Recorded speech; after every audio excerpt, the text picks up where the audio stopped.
Good evening, Rabbi. So, as we said, we're starting now again, Parashat Re'eh, this week's parasha. We're continuing with the words of admonition. That Moshe Rabbeinu was still telling the Jews all kinds of words of advice, words of musar, words of morality, that they should be able to keep the land of Israel when they go in there, and they should succeed, and they should spiritually elevate themselves.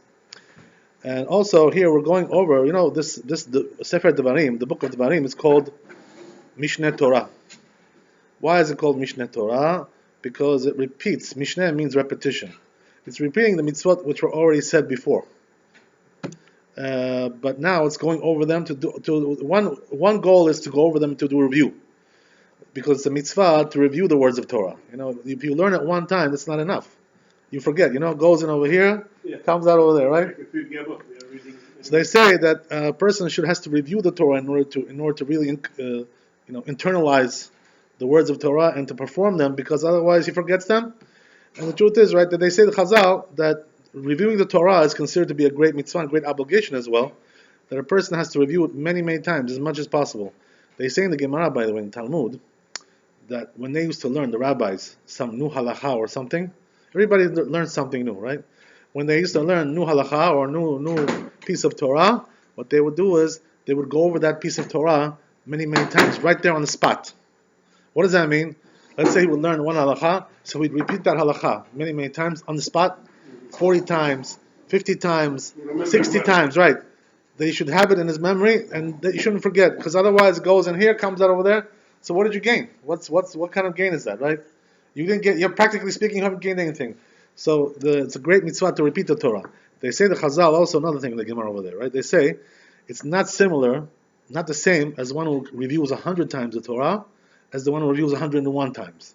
What does that mean? 101 times is considered to be much greater than reviewing 100 times, even though it's only one more, right? So why is that, by the way, that it's considered to be one more? That's what makes the difference. What's the idea? So they explain, the Chazal, right? But they say it's totally something else, like it's a totally different accomplishment altogether. So why is that? They say, that there's a gematria here. There's a numerical value of these words. What does that mean? That when a person learns 100 times, he still can forget, they say, the Torah. Can you imagine? But if he does 101, he doesn't forget. You ever notice that when people make aliyah over here, right? They make aliyah. They say 101, right? Michael, right? As you said, right? So what the significance of that is? We just said, right? 1 and 101. Here also 100 and 101. Why 101? Why is that so significant? So they say that a person who learns 100 times can forget. If he learns 101, doesn't forget. Why? What's the reason why? What difference does it make? So there's like a threshold over here. You understand? What's the threshold? The threshold is that there is a malach angel called mas. You know what mas means in Hebrew today? It means taxes. You're getting taxed. Taxes, so right, misim, right? Misim is taxes. So mas is an angel. Numerical value is 100. Mem is 40. Samech is 60, right? That's 100. They say this malach is appointed for what? What's his job? Every malach has a job. You know what I mean?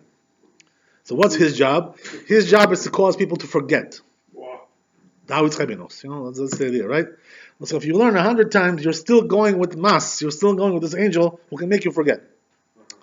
Once you reach 101, which is Michael, so this is also angel. You understand? This angel makes you remember. So therefore, once you get to his level, of his plateau, of Michael, so then everything you remember. This is the idea, right? So they say, that's another interesting thing I'll tell you regarding this, right? There's one time, one of the rabbis here told me in Queens, about 30 years ago, he was at one of the lectures of my rabbi, Meron Rabbeinu, Rav Vadia. So Rav Vadia, he was famous for many things, many things that he did, many great things that he did. But one of the most amazing things that people are amazed about him was his amazing memory, right? What does that mean? That he remembered everything, his memory was astounding. Like if you look inside his books, he brings over there in one statia, one tshuva, right? He brings over there like 400 sources, like quoting sources from all kinds of places. Here, there, here, This was something unbelievable. The rabbi's ability to remember these sources was unreal. And because of that, he was able to solve problems in halakha that other people were not able to solve. Because of his great knowledge, his great, vast knowledge. Nobody had knowledge like this. You should know, by the way. Nobody had knowledge like this. They say even if you go back, right, like a few hundred years, you won't find a rabbi who had like this kind of knowledge. 500 years even, you're not gonna find anybody like that. There was nobody like that. It was something unbelievable. How many books did the rabbi have in his library? They say he had 50,000 books in his library. Can you imagine? What does that mean? It wasn't able to fit in his house even because one house cannot hold 50,000 books. So what happened was that he had like several apartments that were rented in the city, and he had scattered all over Jerusalem. Can you imagine? What country he born? He was born in Iraq. He was Iraqi, yeah. So what happened was that he had all over the place, and each one of them, by the way, he used them, not like just for, to show, to make a library, to make it look nice. Like people, they buy books, oh yeah, look at that, But he hasn't touched any of those books. He hasn't read nothing in there. He just has, for decoration. You know what I mean? That's something else. We're talking about a person who uses his books, not just to buy them for decoration, right? Obviously, that's the idea. So anyway, the idea is like this, right? That one time they say that he was giving a shiur, darash hakatebda. So what happened was that one guy got up over there, darash. He says it's not fair. He says, he says, Rabbi, he says, you have such a good memory like this. So we don't have such a memory like you. We can't do these kinds of things. So they say, right, I wasn't there, but he told me that the rabbi got angry at this guy, he got ticked off. So why did he get ticked off? What's the reason why? So he says, it's not true what you're saying. He says, what do you think, I have a photographic memory? So I don't have such a thing like that. I never had in my life photographic memory. So he says, how I do memorize the material that I read? How do I memorize it? So he says, number one, anything that I learn at least 70 times. Every material that I learn. Can you imagine going over the whole Torah 70 times? This is unbelievable. It's in itself is unbelievable. But he said, besides that, he says, everything that I learn, there's a segula, there's a special, trick to remember your learning. You know what it is? That you should be thinking that I'm going to also uphold that. I'm going to keep that. If you're not going to keep it, you're going to forget it. You understand? That's the whole thing, right? That's what it says in the in the Mishlei. What does it say over there? The first sign of wisdom is fear of God. What does that mean? When a person is God-fearing, he keeps what he learns. He remembers also. Understand? But if he doesn't keep, he forgets. That's what happens, right? Why is that? Because you don't deserve to remember it. For what? If you don't keep it, you know what? You're just keeping it as a memento? Some kind of souvenir in your head? What kind of thing is that, right? So you're going to forget. That's the idea, right? So really, a person, how does he remember something? By thinking that I'm going to uphold that when he learns it. If he thinks like that, he'll remember it. So this is the way the rabbi was. You understand? So he told them, I don't have photographic memory, but I learn in a way that makes it conducive to memory. How great was his memory, by the way? This is unbelievable, right? A story that I was told by a friend of mine who was very close to the rabbi. His name is Miara. It's Meir Miara. His name is. A friend of mine is from Jerusalem. So what happened was that he wrote some books. He's a scholar, like a professor kind of thing, right? So he wrote some books on biographies on the rabbis. So one of them was the Ramban. The Ramban was one of the big Chachamim. So he wrote a biography, a book on him. The Ramban, he wrote. So what happened was that he wanted to give it to the rabbi to show him. That was his pride and joy. So he gave it to his son Moshe. He gives Moshe. He says, "Give it to the rabbi." He says, "Show him the book. Let me see if he likes it or not." Whatever. So so he leaves it there. Right? He says, "Okay, leave it here. I'll tell you." Next time he comes back, right? Next night comes back. So he asks Moshe, the son. He says, "Did you give him the book?" so Moshe told him. He says, "Oh yeah." He says he loves that book. Says the rabbi. He says he memorized half the book last night. He said. He says, now tonight he's going to memorize the other half of the book. That's the way he was, you understand? That's the way he was, Rabbi. He used to memorize everything, he had a system like that. He's doing a lot of reading. Yeah, going over and over and over, like this. This was unbelievable. It was something miraculous or something. We never saw such a thing like this in our lives, that a rabbi knows this kind of Torah. Nobody knew Torah like him. Nobody was even close, Nothing even close. So that's the idea over here, right? That Mishneh Torah, it's a mitzvah to go over the Torah. That's why the book of Devarim is called Mishneh Torah. Right? It's considered to be very, very important. If you don't go over, they say for sure you'll forget. Almost a sure thing. You have to keep reviewing all the time.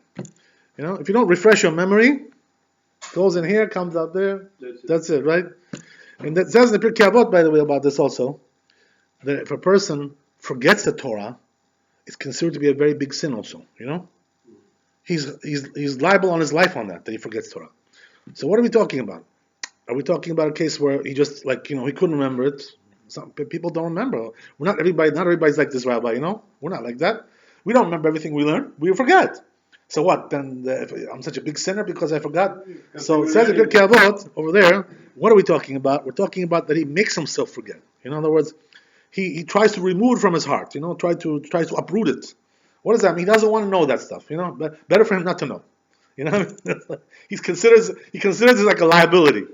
To know this information. So therefore he uproots it from his heart, actively. So if a person does that, they say he's liable on his life on that, right? He uproots the words of Torah like that, especially from his heart, in order to forget. Can you imagine, who we're talking about? We're talking about people who are sinners. Understand? They like to go on and do their sins. They don't like that they remember these things. They feel guilty. Every time, let's say a person, I'll give you an example, something not so nice, A person, let's say, is likes to do znut, zona, whatever. So the person like this, he doesn't want to hear all the time that's not allowed to do znut, Every time you tell him, he feels guilty, oh man, again you remind me, what's every time. So he tries to forget about this. That's the same thing they say, by the way, about Avodah Zarah. They say something unbelievable. Chazal. They say that in the first temple, as we said, the Yetzer Hara for Avodah Zarah was very great at that time. Today we don't have this Yetzer Hara. It was bottled, it was cancelled. But they say that one of the reasons why they were so adamant about doing Avodah Zarah, why is that? What's the reason why? So one of the reasons was because Avodah Zarah tells you can do anything you want, God will forgive you for anything. Your idol will forgive you, This idol will forgive you. Whatever you do, don't worry. Come to him, write a note, and he'll, let you slide. So this is the reason why they were doing Avodah Zarah. You know why? Because they wanted a way to do all the things that they like to do. Because the Avodah Zarah allows them to do anything. So this is also one of the reasons why they were doing Avodah Zarah. You understand? To have this reliance, a false reliance, false whatever. This is the idea. So all these things, that's why a person sometimes wants to forget the Torah. Because it bothers him, that he feels guilty about it. That's the idea. That's the whole idea. Okay.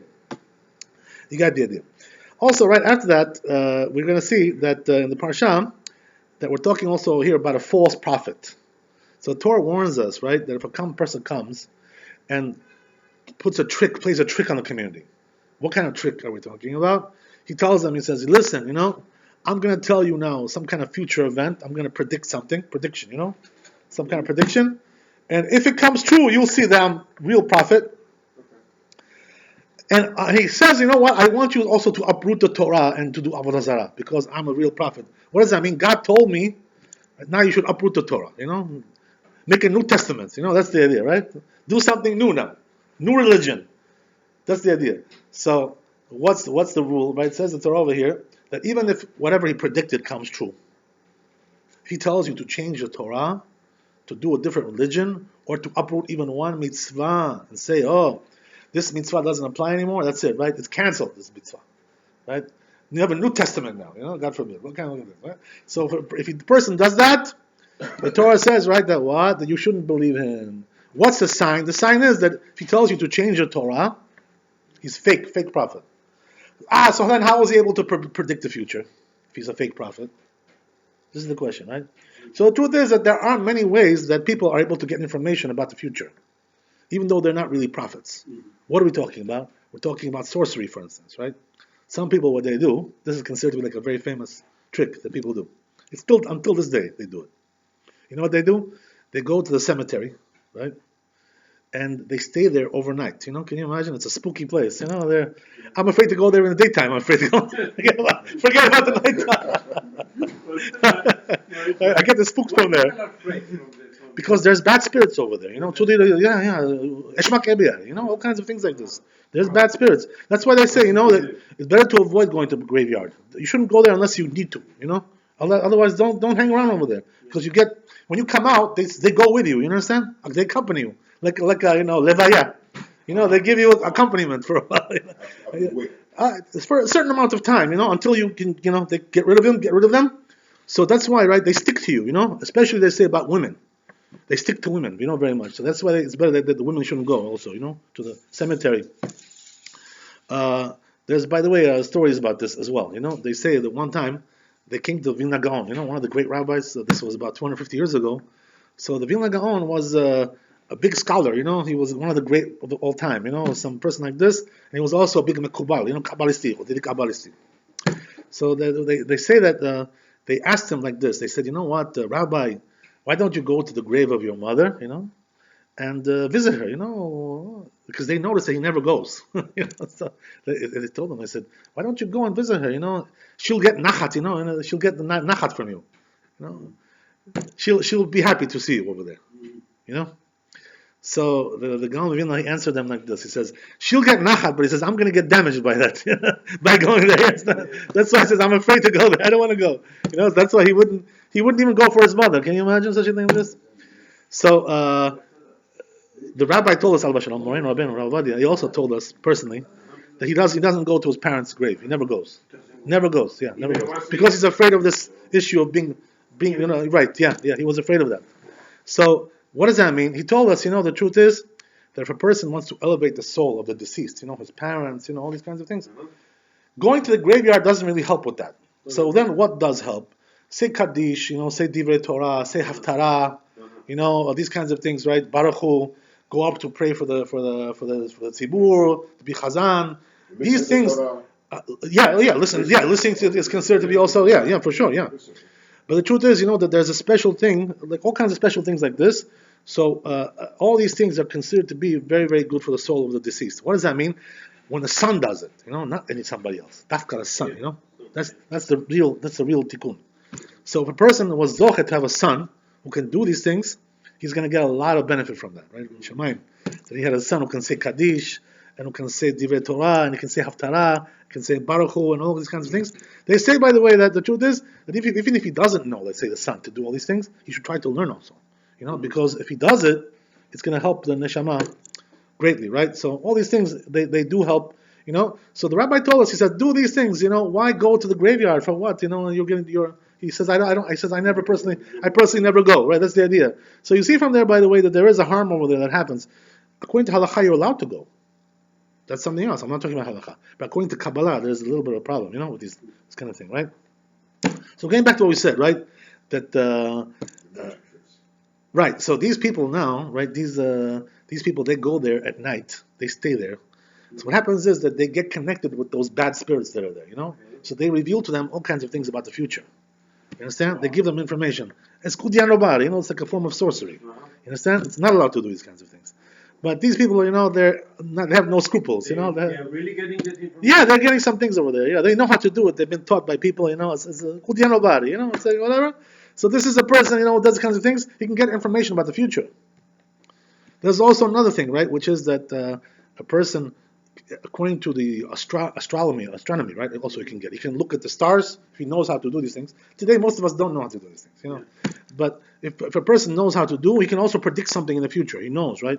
There's going to be a certain thing like this. For instance, I'll give you a perfect example, right? Even today, they know, the scientists, when the eclipse is going to be, right? Lunar eclipse, solar. They know exactly what time. So a person who doesn't know these things, somebody comes and tells him, oh, tomorrow the moon is going to disappear. So he says, wow, he's like a Navi, this guy. Navi Ario, See what I'm talking? He's not Navi, he just knows the astronomy, That's the idea, right, exactly. That's the idea. So he tricks you like that. This is what we're talking about over here, You understand? So he tells you, now you see, right, that I was right. You see the moon disappeared, so now you have to listen to me. Whatever I say, you got to do. Right? God sent me, I'm sent from God. That's the idea, right? It tells you like this. So what are we supposed to do to a person like that? It says the Torah over here, right? You have to kill this person, right? He's liable to death. Why is that? Because he's telling you to cancel out the Torah, to change the Torah, all these kinds of things, you know what I mean? To change even one mitzvah, or to change all kinds of things like this, all kinds of issues in the Torah. Even one little thing, he's considered to be still, right, a person who's like a false prophet, this person, right? He's trying to fool people by telling them he's a prophet. He's not a prophet. He's just, getting information from all kinds of things here, there. scrounging up some things. That's not called a prophet. That's not a real prophet. Real prophet is a person who gets from Hashem directly, from his angels, from a malach. A malach gives him information. This is called a prophet. But if he's getting from all these demons and ghouls and all kind of ghosts and all, this is not called a prophet. This is called a sorcerer. Kudiania, that's something else. He's a warlock, this guy, right? That's the idea. That's what he is, right? So this is the reason why a person has to kill these kind of people, right? We're not supposed to believe them. So why does Hashem bring these kind of people? Why does he, if they're false prophets, why does he come and bring us these kinds of people, these crazy people? We had in history, all kinds of things, right? Exactly. We had in history all these people, right? These false prophets, these false, like Yeshu, Imach Shemo, he came and told us, don't do this now, do this and change this. And who are you to change it? That's why they killed him. You understand? This is the reason why they killed him. Why they killed him? Because he tried to change the religion. This is the reason why they killed him. He was liable to death. The court killed him because of that. So the same thing goes over here. So what's the reason why? To test what's in your heart. Right? HaKadosh Baruch Hu wants to know what's in the heart of the Jews. Do they want to keep going in the waves of Hashem, or they want to make Reform Judaism, some other kind of Judaism, and change the religion because they want not to go after their lusts, and this makes them feel less guilty. They have now idol, some kind of idolatry that allows them to do this and that and all kinds of things. This is the idea, So they say, by the way, here in the Chumash also, it says that when it comes to this kind of person, don't have mercy on him, like Arshe Bralo. Right? You have to kill him. Because a person like this, if you let him live, he's going to destroy everything, He's going to uproot all the religion. He's going to destroy everything. So there's no mitzvah over here to find some kind of loophole to let him out. Because really, in general, right, when a person has a court case and he's liable to death, so it's a mitzvah to find him a loophole to get him out. You know what I mean? So we shouldn't have to kill him, execute him. As it says in the Gemara, right, in Masechet Sanhedrin, that they say that if the court kills more than one person every 7 years, it's considered to be a deadly court. Right? In other words, they don't try to get the person off. They're not making an effort. Because if you really try, there's so many details involved, you can find some kind of a loophole to get him out. So when it comes to these, in general, cases like this, you should try to find a loophole to get him out. A person like this, don't find him a loophole, right? Because he's a dangerous guy, you understand? He's trying to bring people to Avodah Zarah. So we tell him, right, no, we have no mercy on you. So Torah commands you not to have mercy on people like this. You understand? This is the idea. A person who incites people away from Judaism. Okay, that's the idea. Let's go on. So another interesting thing that we find over here is that the Torah commands us, right, not to make gashes and bald spots. What does that mean? In the old days, this was the custom of the idolaters. That they used to, when a person would die, to as a sign of mourning, they would rip out their hair, like this, and cut them with a knife, with a razor, their skin, all kinds of things like this to afflict themselves. This was considered to be a sign of mourning, So Kadosh Baruch Hu tells us this is not the way of the Jewish people, to be like a fanatic like this, lunatic. Yeah, exactly. Yeah.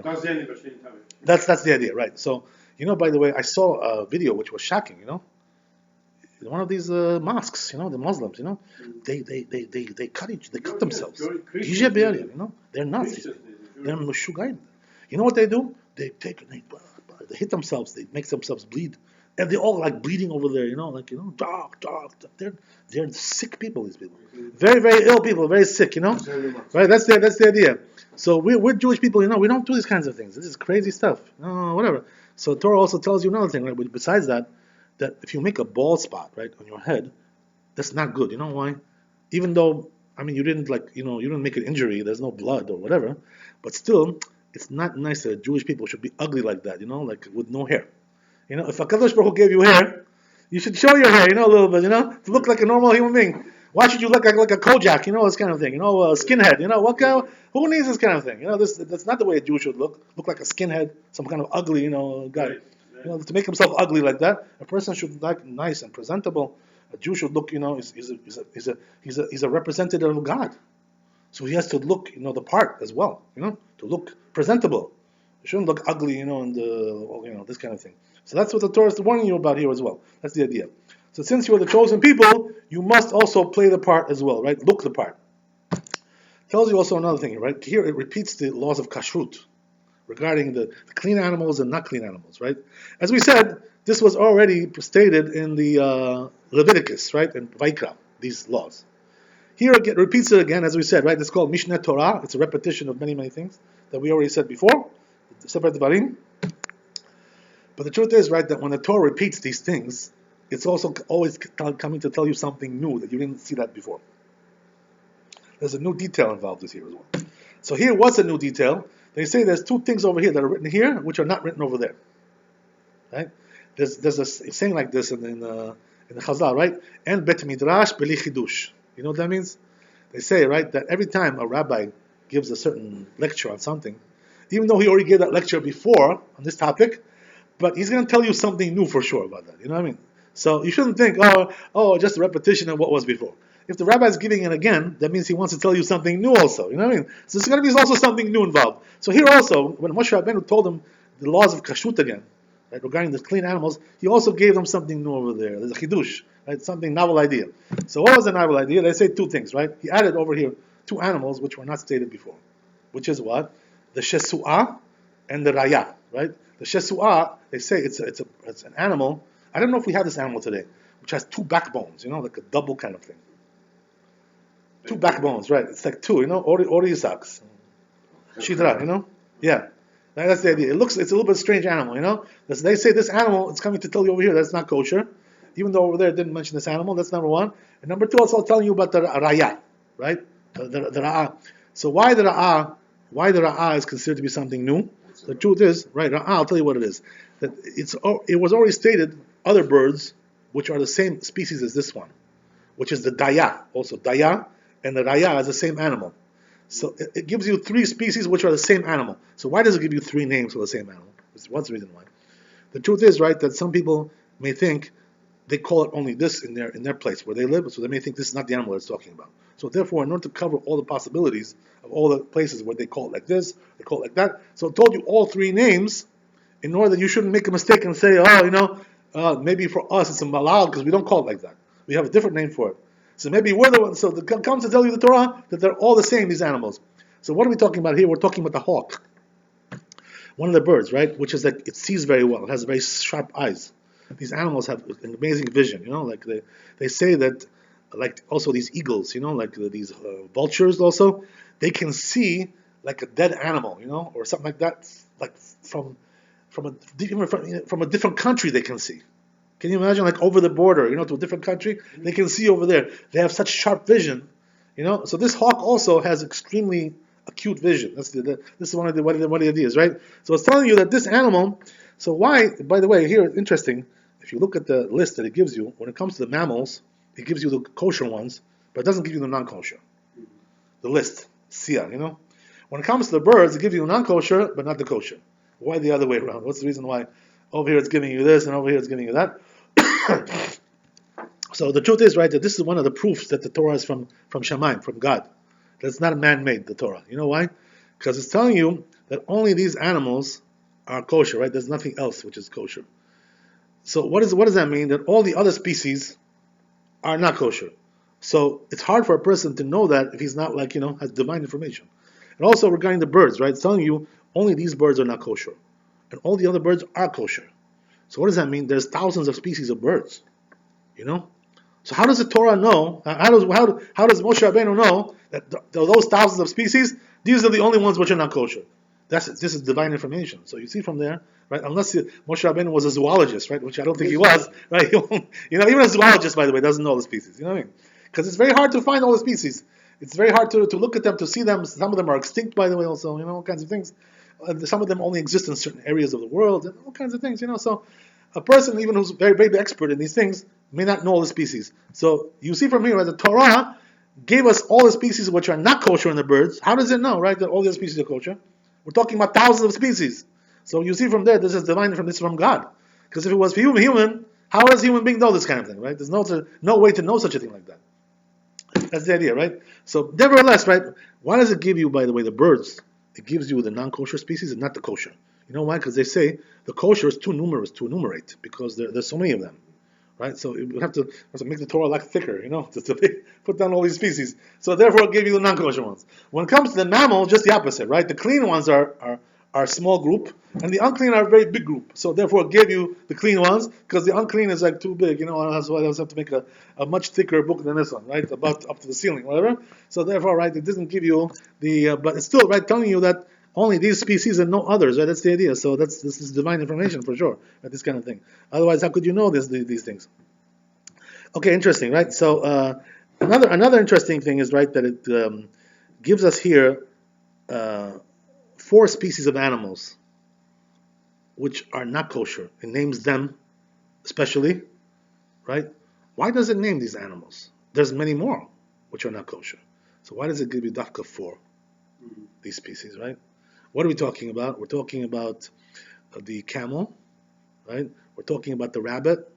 We're talking about the hare, right? Whatever, something like animal like that. And we're talking about the pig, right? These 4 animals, it lists them. All the other animals doesn't list them. Why not? So they say these animals are like on the border. What does that mean? There's 2 simanim of kashrut, right? One is chewing the cud, and one is to have a cloven foot. Right? What does that mean, cloven? It has to be totally cloven, 100%, not halfway. If it's halfway cloven, it's not kosher. Has to be all the way down, from the top to the bottom, from north to south. Totally cloven, that's considered to be kosher. So once it gives you those 2 simanim, it's giving you these animals, which are like a hybrid model. One siman is kosher, one siman is not kosher. This is why it lists these 4. Why? Because you shouldn't think, that, since it has one, maybe it's okay, we can slip by. So the truth is, right, that this is also coming to symbolize something even deeper, right? What does that mean? It's coming to symbolize the issue of the kingdoms, the goyim that are in this world. Because as we said, right, there's 70 nations in the world. There's altogether 70 goyim. But there's also 4 particular ones which are represented by these 4 animals. What does that mean? That these goyim also, they have one siman of kashrut, and they have one siman that they're not kosher. They're like in the middle, So what does that mean? When you see these goyim, you can see them as like kosher, They look kind of kosher. You can make a mistake and say, this goy, this is something else, a different kind of goy. This is a good goy. This is a bad goy. It's a good goy, right? So coming to tell you the Torah that those kingdom also are not kosher. You shouldn't think just because they have some signs of kashrut that they're kosher. They're not, because it's 50-50. With kashrut, it's not 50-50, right? It has to be 100%. There's no 50-50 over there. So which kingdoms are we talking about, right? They say that the camel represents the kingdom of Bavel, which was the first galut that they had, right? Bavel, they destroyed the first Bet HaMikdash. So these people, they have also some signs of kashrut. What does that mean? We're talking about that they like to pray to Hashem. They like to, they have like prayer halls, and they have mosques, all kinds of things. They pray, so they look, like some kind of semblance of holiness there. You see, they like to sing to Hashem, to sing all kinds of songs. Until this day, but you see, right, what happens over there. If you go to Israel, by the way, you see over there, there are all these, Muslims over there. They're all singing to Hashem, to God, and their melodies are beautiful, by the way. Gorgeous melodies, We take from them, by the way, some of these melodies. We steal from them. Over the generations, and we put them into our prayers. The Sephardim, that's what we did. Because they're gorgeous melodies. Gorgeous melodies, these melodies, right? So they really have, a lot of skill. When it comes to this, they have a lot of skill, to pray to God, all kinds of things like this. But nevertheless, right, even though they like to pray and they like to keep religion, they're very traditional people, but nevertheless, they're also very violent, and killers and murderers. So they have the other side as well, They say, right, they have like a mean streak, a dark side. Every person, right, has a dark side to him also. You know what I mean? So these Gentiles, they have dark side as well, even though they have something which looks kosher. So Kadosh Baruch Hu tells you, don't get confused with them.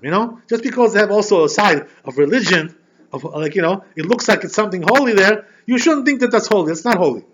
It's altogether it's not holy. This thing, 50-50, we don't have in religion. It has to be 100%. That's the idea, right? That's the Babel. Second one, right, is the rabbit. Right, so there, right, they say the second one, it represents the kingdom of Paras, right, which was the second galut that they went to, right. I heard you cannot see the rabbit. You're not allowed to see it. To look at it. It's very interesting. I don't know where you got that, but anyway, right, yeah, well, the truth is that they say that about unclean animals, that you shouldn't look at unclean animals, because they give you some kind of bad influence. But it's not really halakha, like let's say if you go to a zoo, right, you're allowed to look at the animals over there. There's no prohibition to look at them. Some rabbis even say there's some kind of a mitzvah there as well, to see these animals, to see the creations of Hashem. No, sorry. Please don't come up. So as we said, right, that these animals, they have also semblance of kedusha. So here also, all these animals that we just mentioned, right, the camel and the rabbit, right, they have the inner kashrut. What does that mean? They chew the cud. When it comes to the outer, they're not cloven footed, right? That's the idea. So what does that mean? Inside, what they feel inside, they have feelings of closeness to God. They want to pray. They want to praise God. This is like the inside. When it comes to the outside, what does that mean? How they behave, towards each other. They kill each other. They beat each other up, and they're violent. They can't control their emotions. This is the way they are. These people, they're nuts. These people, they're nutcases. They kill their wives. They kill their children. They kill their family. They go and see what happens, right, to these people. How they behave. They're savages. They have no respect for human life. They have no dignity, no nothing for human life. But they pray to God. What are you praying to God for? If tomorrow you're going to kill your wife. What's the it says, right, that tfilat rasha to'eva. You know what that means, right? The prayer of the wicked is an abomination. Kadosh Baruch Hu doesn't want to hear their prayers. People who are wicked, If today you're going to come and pray, tomorrow you're going to kill your wife, who wants to hear your prayers? You're a murderer. Right. Who needs this kind of thing? That's not kosher. This is the idea, understand? So Paras was also the second kingdom. So these kingdoms, you understand, they have also some kind of element of kashrut. So coming to tell you what Kadosh Baruch Hu, don't get fooled by that, You see something good over there, but you should know it's not kosher. It looks kosher, but kosher style only. Not really kosher, right? That's the idea. Number 3, right, which was what? The kingdom of Greece, right? Of Brezhnev, the Greek kingdom. So here also, same thing over here. Understand? The Greeks also, they have the inner siman of kashrut, but the outer they don't have. When it comes to their behavior, they're very promiscuous. They have all kinds of znut, all kinds of things. They're not kosher, the Greeks. You understand? Even though they have some good elements, these people, right?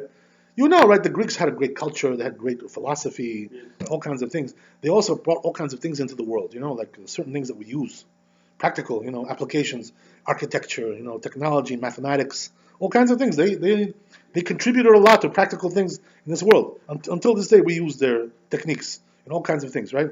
Like mathematics, geometry. They're the ones who created geometry. They're the ones who made these things. So all these things, right? As we know, the Greeks were a great culture, but they're still not kosher. That's the idea. You think that they're not kosher. So number 4, right, is the chazir, right? The pig, the swine, right? So what are we talking about? We're talking about Esav, Rome, right? That's the last galut. So here also, right, Rome, here just the opposite, right? It has the outer siman of kashrut, the cloven foot the pig has, but inside doesn't chew the cud, right? What does that mean? That Esav is like that, the Romans. Outside, everything looks kosher, You go around, you see everything is beautiful, gorgeous, nice buildings, nice architecture, the cities are gorgeous, beautiful. Go to Europe, right? You'll see how beautiful the cities are. Everything is beautiful, When you look inside what they do, these people, how they live inside, in their families, in their houses, everything is corrupt, rotten, the incest, and the promiscuity and znut, prostitution, corruption, bribes, everything goes on with them. Nothing, right? Murder also, especially murder, right? How many murders they have? Murder is rampant by them. As you see what goes on, right, in America, how many murders there are? Go to Chicago, go to Baltimore, go to Miami, go to Los Angeles, go see what goes on in the cities. It's savages. They're running there, killing each other. So murder is rampant, in the places of Esav. This is the idea. So even though they look outside, everything looks kosher. We have constitution, we have laws, we have morality, we have courts, we have court systems, we have legal, everything. But when it comes to what's inside, everything is, rotten, corrupted. That's the way it is, right? So that's the sign of the pig. The pig comes and shows you, oh, here, I'm cloven-footed. But inside he's all rotten, no kashrut inside. This is the idea. So these civilizations, the Jewish people went to galut in their civilizations. They went to galut in these places. So Kadosh Baruch Hu warns us, especially when you go there to galut, to these places, don't be misled, into thinking that these people are good people, they're kosher. They're not kosher. They can look kosher, somewhat, but if you really look at their culture, they're not kosher. That's the idea. That's what's happening. Okay, very good.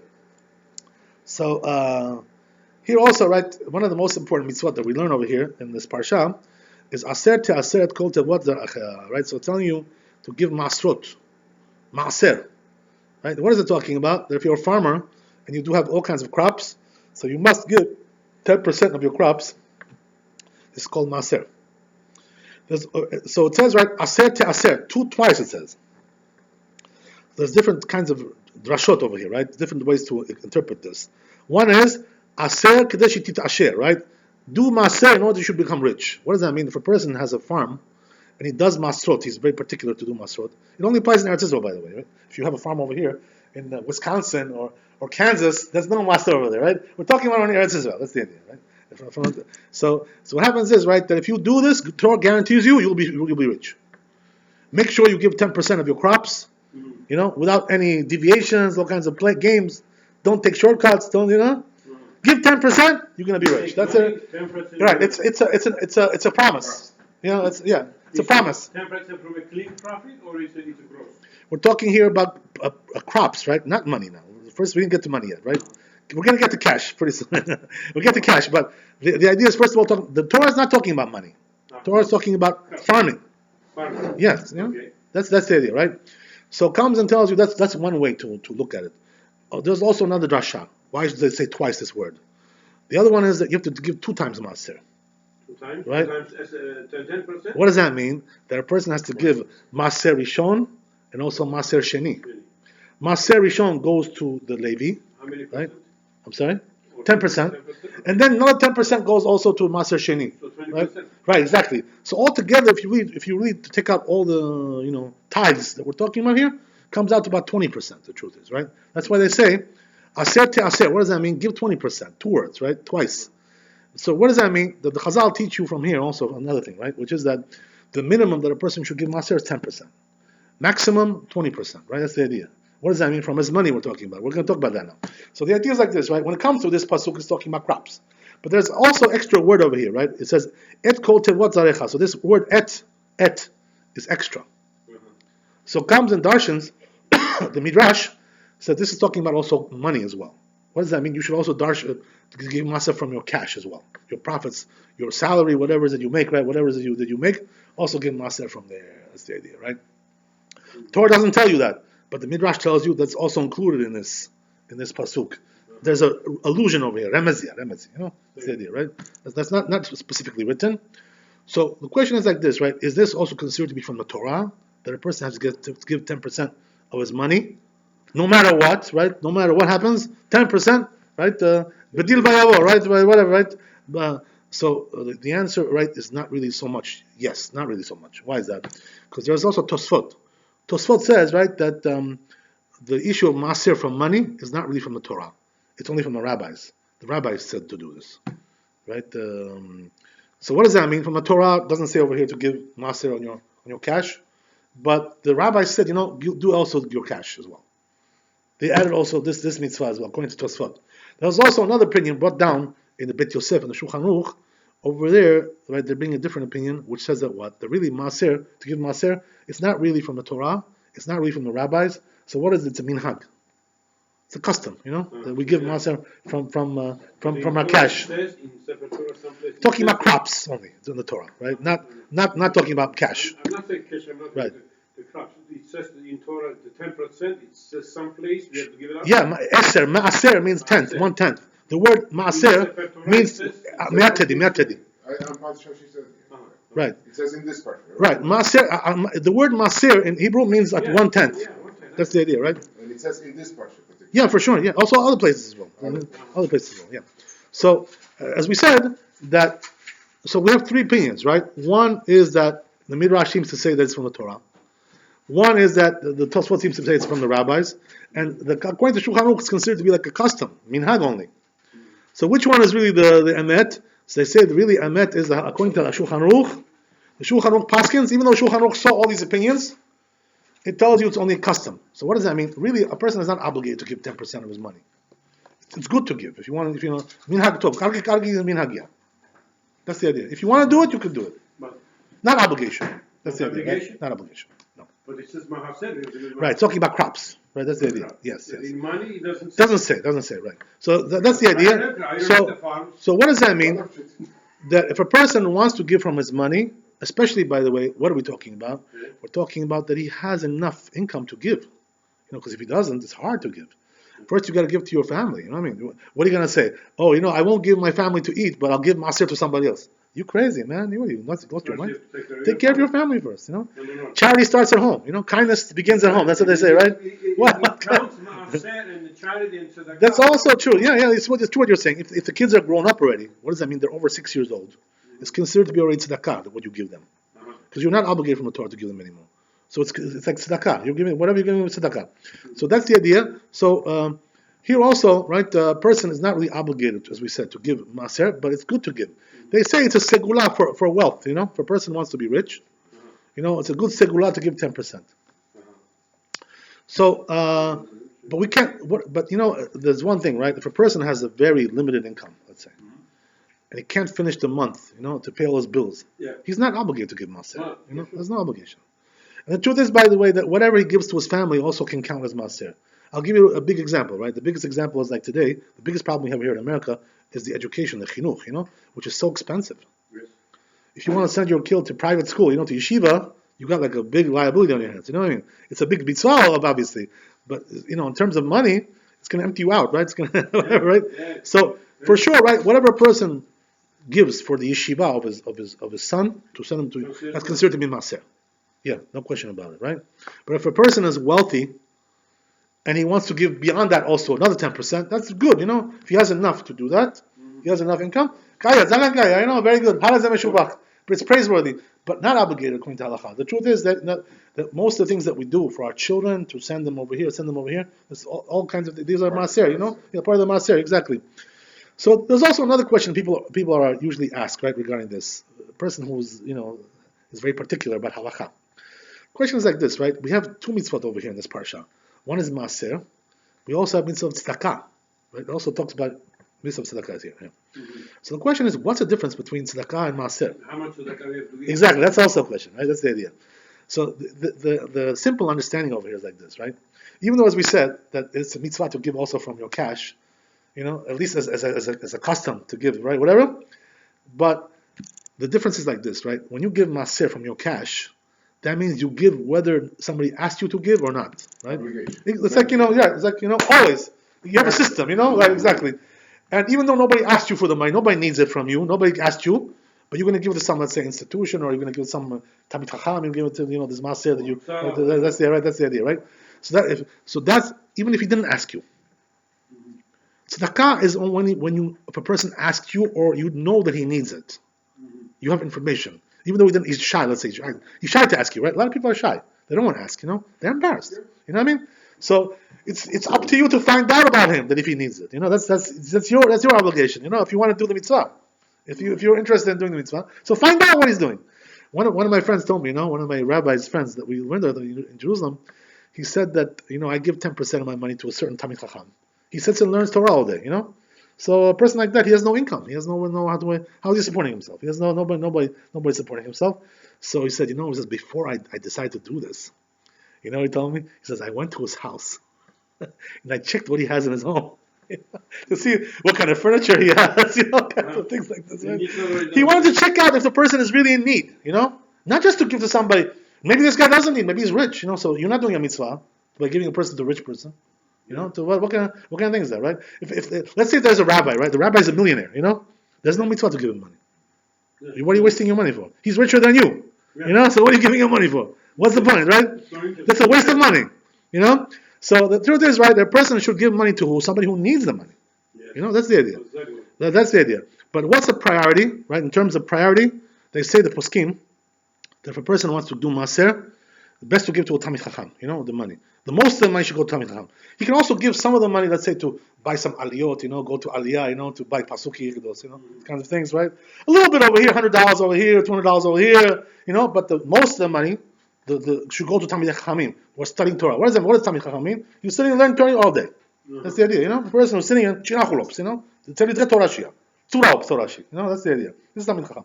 And also, if he's rich, what are you giving him for? What? He's a millionaire, So what are you giving him money for? What does he need it for? Right? It's a waste. Chaval on your effort, right? There's no mitzvah with it. You're not doing any mitzvah. He's not poor and he's not. And also, if he's not learning and sitting and learning all day, right? He's working. Let's say, right? He has a job. You know, he gets a It's a nice. waste of money. Yeah, you're wasting your money. He has a job, this guy. You know, so what are you giving him your money for? That's the idea, right? Person has to know who you're giving and what you're giving. That's the idea. You know. Okay, we got the idea. So anyway, the difference is like this, right? That tzedakah is when person asks you, or you know that he needs it. That's called tzedakah. But maser is no matter what, you know. That's neichos, you know. I give 10% anyway, whatever it is. Right? Nobody asked me. Nobody, whatever. Right? It's considered to be like a different. So Maaser is yeah. basically mandatory, and tzedakah is optional. Just the opposite, right? Tzedakah is mandatory. That's from the Torah. You have to give tzedakah.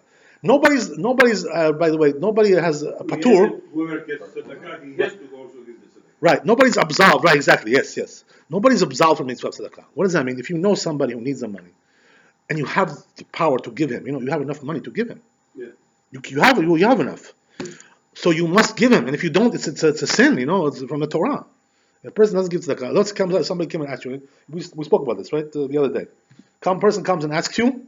One day this happened to me. You know, somebody came when I was living in Israel. Somebody came and he asked me. You know, he says, "Give me tzedakah." So I told him, I said, "I'm sorry, I don't have any money. I don't have any cash. I really didn't have. I wasn't lying. You know." So he didn't tell me. He says, "Give me some food." Tells me, you know. So you know, the truth is that in the old days, the main tzedakah was the food. You know, people were hungry. You know what I mean? So when they would come to your door, they didn't want cash. They wanted food. You know, that was the idea, right? So in the old days, the real mitzvah was the food. Nowadays, nobody wants food. You know, everyone wants cash, right? Why? Because they want to go to the restaurant, right, and eat in the restaurant. They don't want to eat your food. They want to go and have a good time in the get a hamburger. You know, buy a hamburger. You know, French fries, right? Whatever. You know, these kinds of things. They don't want to eat your food. They're not interested in that, right? So the truth is that we, you know, our mentality in this generation, when a person asks us for food, we get a little bit confused. You know, that's what happened to me also. I got confused. I was like, "What? You want food? Like, what do you give me a break?" You know, like, you came here asking for money. Now, why are you asking me for food? You know, like what? You know, but the truth is that if a person asks you for food, you should try to give him. You know, that's because maybe the guy's really hungry. You know, what can I do? You know, whatever it is. But the truth is, but I must tell you another thing also. That when it comes to tzedakah, as we said, right, a person should find out who he's giving to. You know, don't give to a person who's already rich or, you know, somebody who has a lot of money.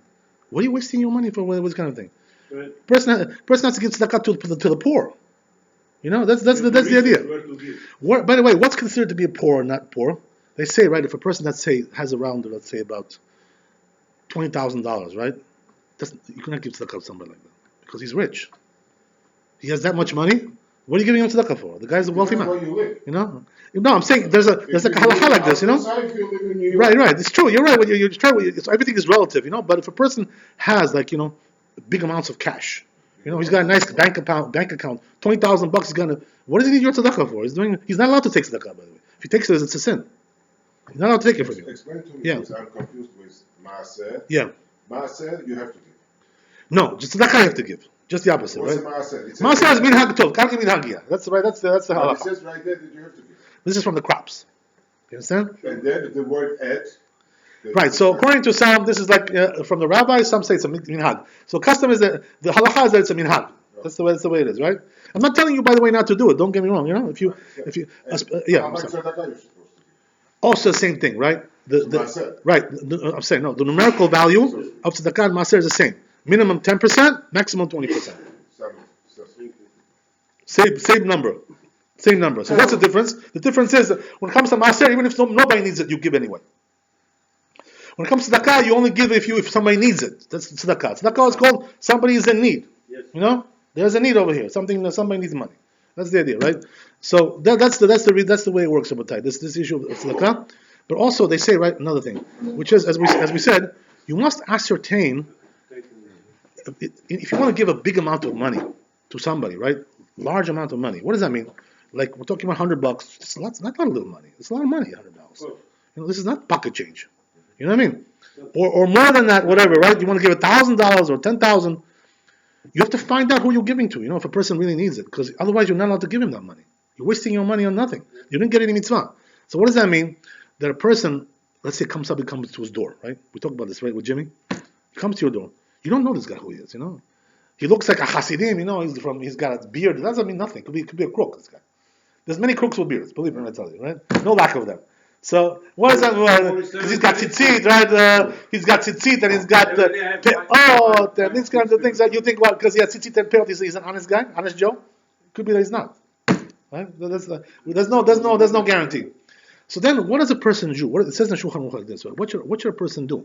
He said this. He comes to your door. You don't know who he is. I can't do a background check on him now. Call up the the FBI. To do a background check. Oh, is this guy really poor? Let me see what his. Show me his income tax. Income tax returns. Who's going to tell you? Even some kind of paper from Rabbi. Right. Even Trump doesn't want to show his tax returns. Right. All the more so they're going to show. That's it. Yeah. God bless him. Whatever. He doesn't have to. I don't care. I don't care about his tax returns. I care about the way he is the president. That's what I care about. What do I care about his tax returns? That's his business. It's not my business. He comes, he builds he needs to That's it. Let the IRS worry about that. I have to worry about his tax returns? What's my business? I don't understand why.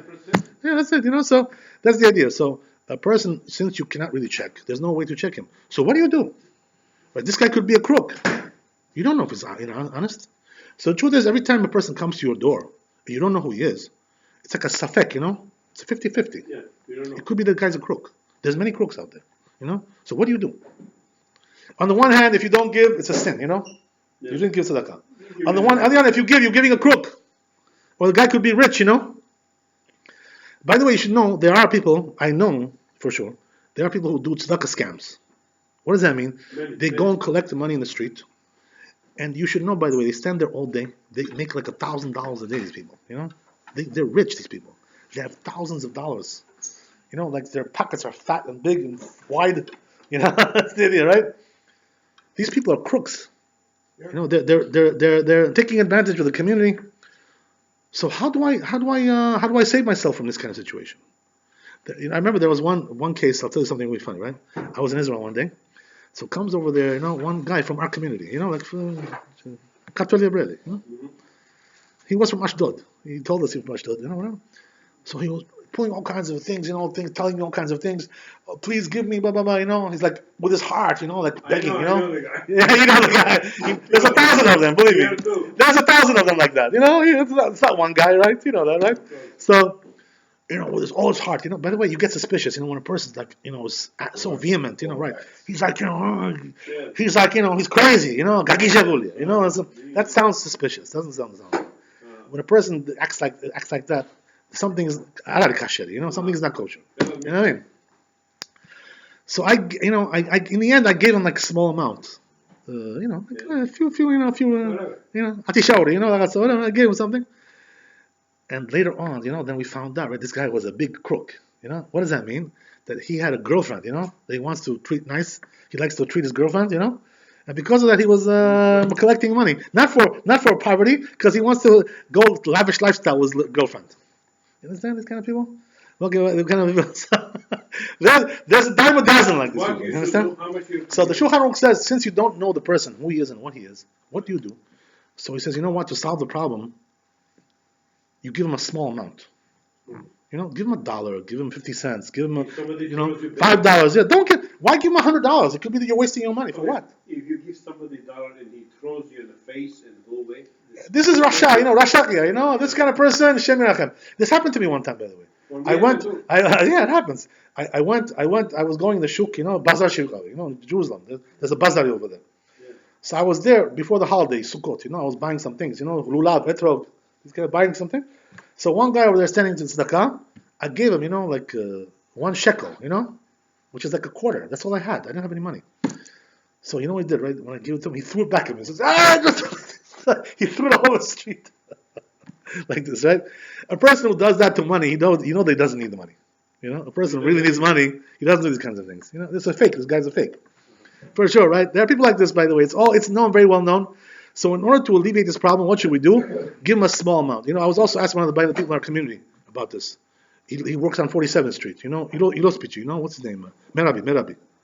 Chanchalashvili. Yeah, Merabi. So Merabi also asked me, he said, what should I do? Every day they're coming to me, 100 people, I don't know who they are. I don't know if they're legit, they're not legit. I said, give everybody $1, give something small. Why should you give a big amount to somebody you don't know who he is? It could be you're doing averah, you're doing a sin, giving somebody, some drug addict, so he can do drugs. What kind of thing? Who needs this kind of thing? So the only way a person should give to somebody a large amount of money is if he knows really bemet that this person is, he's poor, or he's a Talmid Chacham, whatever, something like that. He's somebody who's really, something who need. Otherwise, give him something small. Why you want to be a hero? You're losing more than you're gaining, right? That's the idea, right? Okay, you got the idea. We got it. Okay, so I want to go on also a little bit more. There's so many mitzvot over here, and this is Parashat. Well, we can't cover everything, but we'll try. Right. So here also talks about the issue of as we said, right, tzedakah as well. We just talked about maser. So when it comes to tzedakah, by the way, you should know that when a person, right, let's say somebody comes to you, this is the reason why we have to give him at least a small amount. You know why? Because we're not sure if he's a crook. We don't know who he is. If you give him a small amount, you did the mitzvah. It doesn't have to be a big amount to do the mitzvah. So we don't know who he is. So it comes and tells you the Torah over here that don't be cheap, don't be stingy. Maybe somebody comes to you and just close your hand and say, no, I can't give you, Don't be stingy. If you have what to give him, If a person, by the way, doesn't want to give, he goes over, they say, right, two averot, two isurim of the Torah, right? One is that tells you to give and also tells you not to close your hand. So he goes over a positive mitzvah or also a negative mitzvah. Two mitzvot he goes over. If he closes his hand, doesn't give tzedakah. That's the idea, right? So a person has to be also careful. Like this is the reason why we play from both sides. On the one hand, we give this a stranger, right? Somebody, we give him a small amount. On the other hand, don't send him away for empty-handed, because you never know, right? It could be that he's really poor. Right? That's the idea. Okay, very good.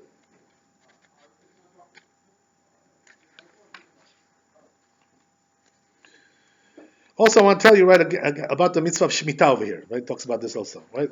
What is a Shemitah? That means that a person, right, when it comes to Eretz Israel, he works the land for 6 years, and the 7th year must lie fallow the land, right? Must be unworked, untilled.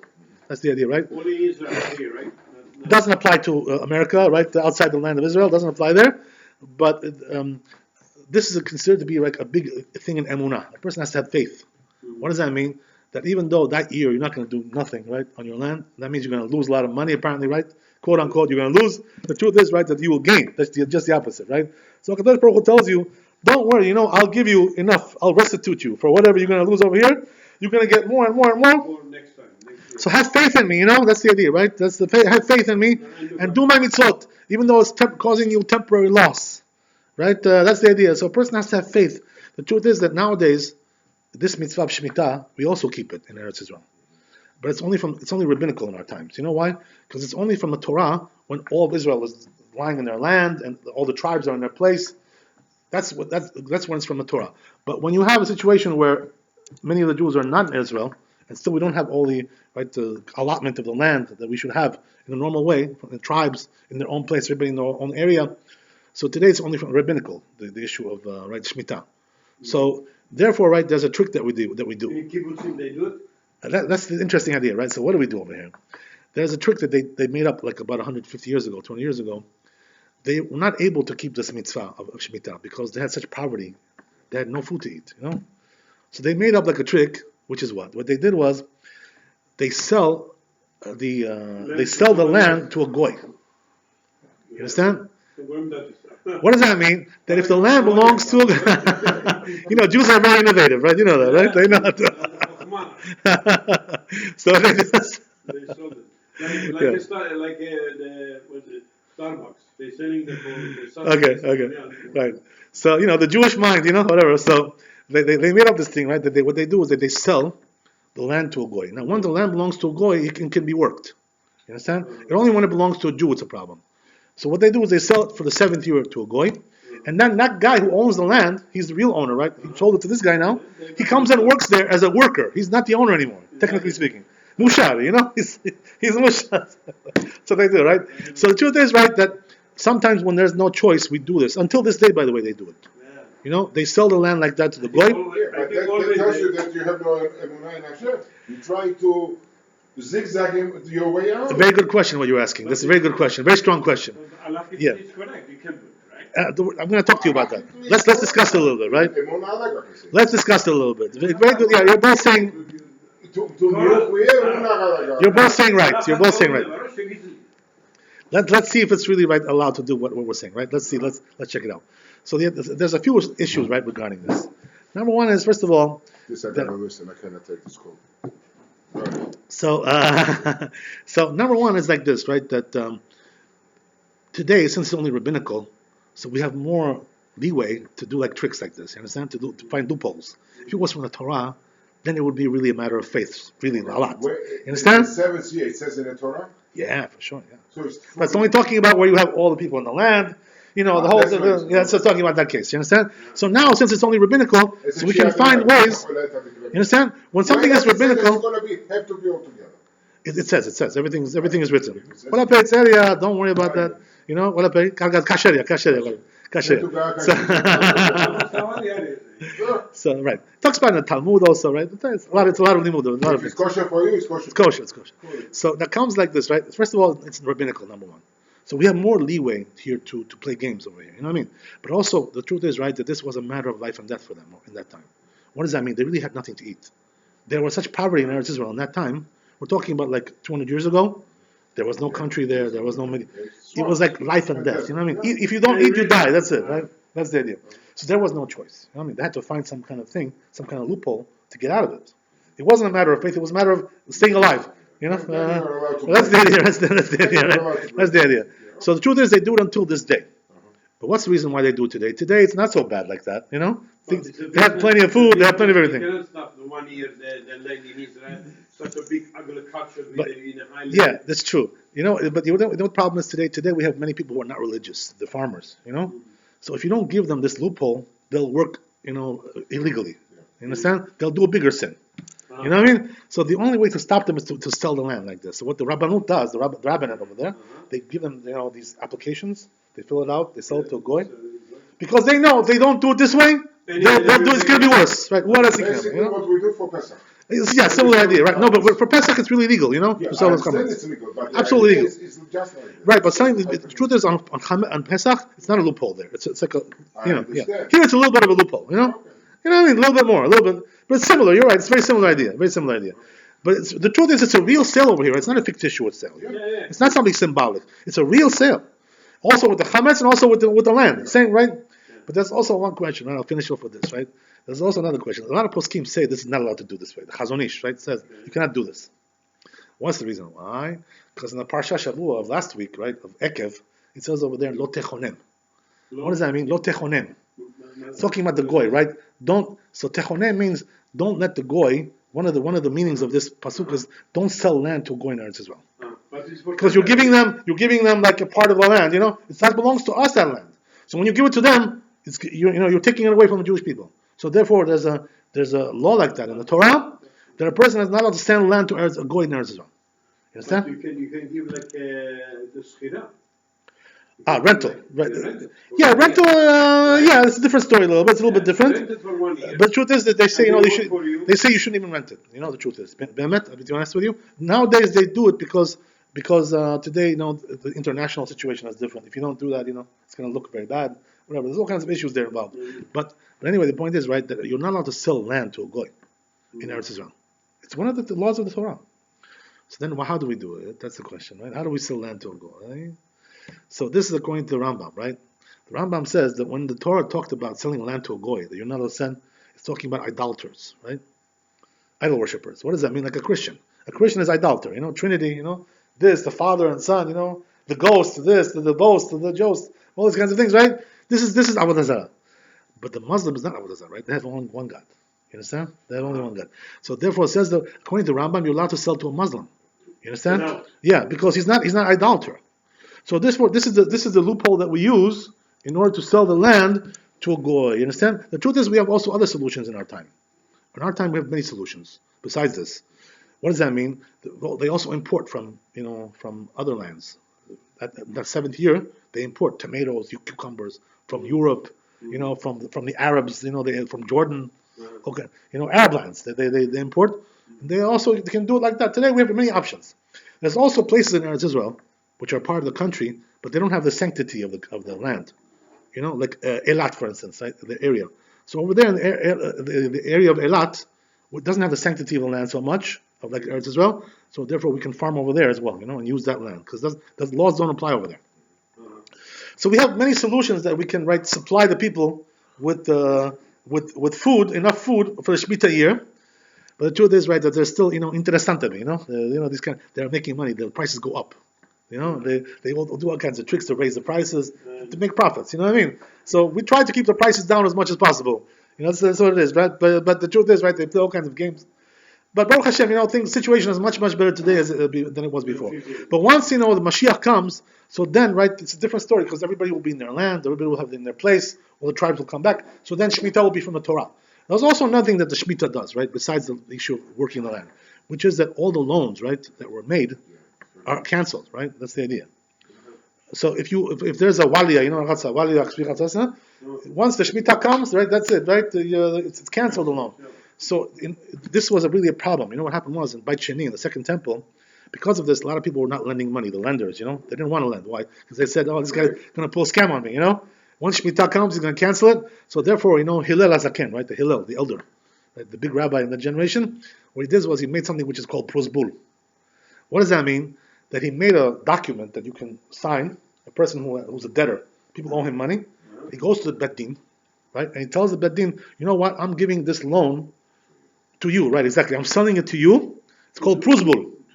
Right. So what happens is that once the money is owed to the Bet Din and not to the individual, he can collect after Shemitah. This is a way. Also, it's a loophole. Right. Yeah. Right. But he's going to collect for him. You know what I mean? That's the idea. Right. Bet Din collects and gives it to him. Right. That's the idea. Bet So Din is the guarantor. yes. Right. That's the idea. It's given over to Bet Din. Right. So therefore, right, in a case like this. But really, he's the one who goes and does it, right? He's the one. Bet Din won't do that, right? He does it, but he does it with the permission of Bet Din. That's the idea. Yes, that's the idea. Enforced by Bet Din. Yes. So therefore, there's also a loophole over here. Why did they make this loophole, right, to get around this halakha? Because people were not lending money, you know? This was the reason. So in order to get the economy, because when you have no loans, there's no economy. The economy dies, you know? You have to have, you know how it is today, right over here. We're always talking about the rate, right? The rate, 3%, 2%, 1%. Why? Because all these things affect the economy. When they don't lend money, when you can't borrow money, you can't start a business. You can't expand your business. So therefore, right, since they knew, the rabbis, they saw that business was not going good like this. Nobody wanted to lend money. So therefore, they made a way to get around this. You understand this? Now, when he was lending money, he was not getting any interest.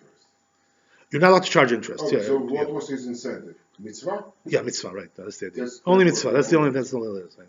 Okay, Chazak Ubaruch, thanks for coming. God bless you. Thank you very much. All the blessings to you and your families. Thank you. Wealth and health and happiness. Amen. Mr. Otzavot, good news and good tidings to all the people who listen to the shiur, Amen. whether it was here on the Facebook or YouTube, wherever it is. God bless everybody. Now, Rabbi, take your time, have some food. Okay, I'm going to make some phone calls. okay. Then I'll give you a ride. You're opening up your office.